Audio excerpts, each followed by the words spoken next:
I've been feeling really restless. I've been looking outside my window at Brooklyn and missing New York. It's weird watching the city go by and feeling like you can't participate in it. I miss being on stage, I miss traveling, and then it's weird to have a moment of so much stillness.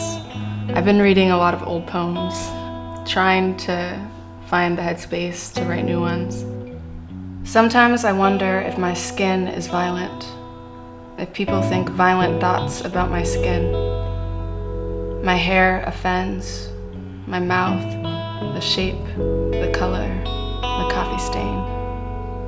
I keep giving too much and expecting too much in return.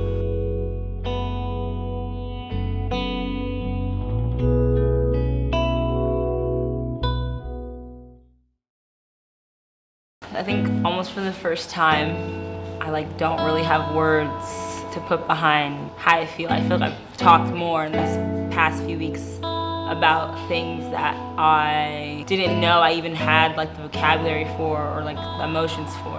I'm a little numb now.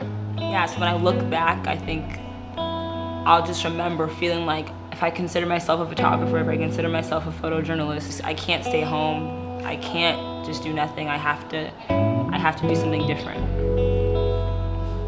That wasn't really a good answer. That's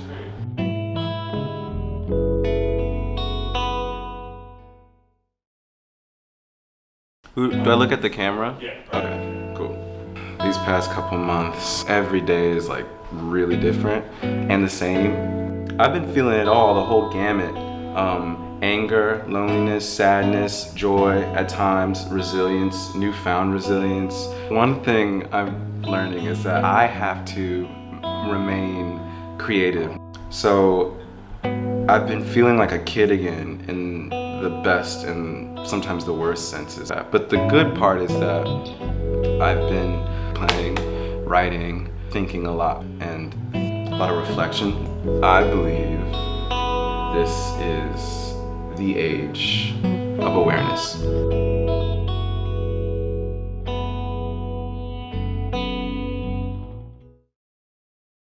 I've been feeling different shades of emotions with each day. Sometimes it can feel really overwhelming because it's just a lot of different energies, especially right now.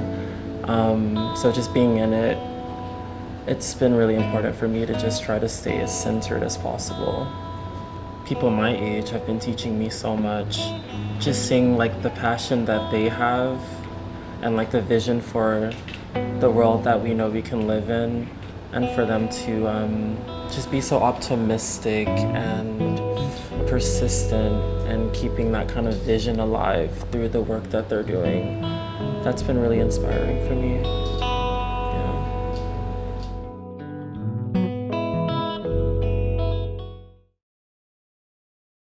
Everybody's talking, but nobody's actually listening. People are hearing, but not listening. Every brand and their mama wants to say Black Lives Matter, but at the end of the day, when we actually look into these businesses and unearth how many Black people actually work at your company, it's just show me the Carfax. Honestly, my hair routine has been bringing me a lot of joy. I had been getting perms for the longest. I definitely regret it now because I had no idea how beautiful my own hair was. It's part of my self-care routine. It's part of, taking a time to just sit with yourself and embrace who you are.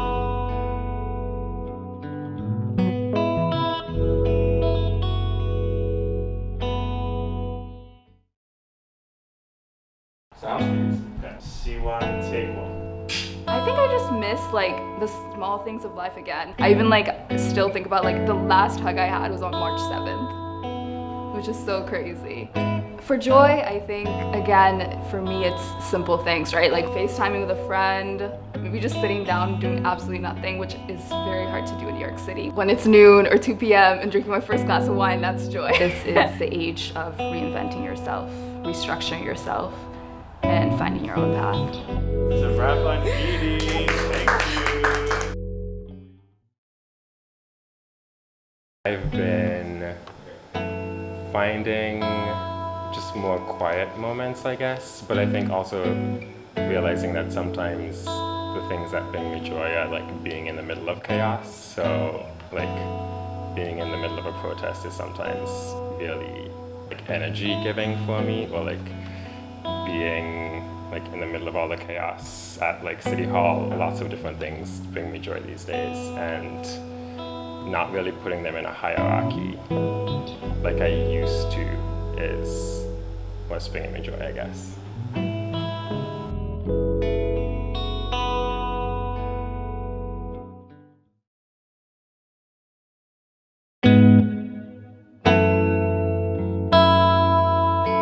There's a lot of pain in the communities that I consider myself a part of within my family, and it feels very tangible. And while New York does feel alive, it feels like it's surviving. Music has really been helping me, but mostly having conversations with friends and family and trying to talk through some of these feelings. So I've just been trying to find things that have always given me joy, have made me feel grounded, and also just like made me feel like myself.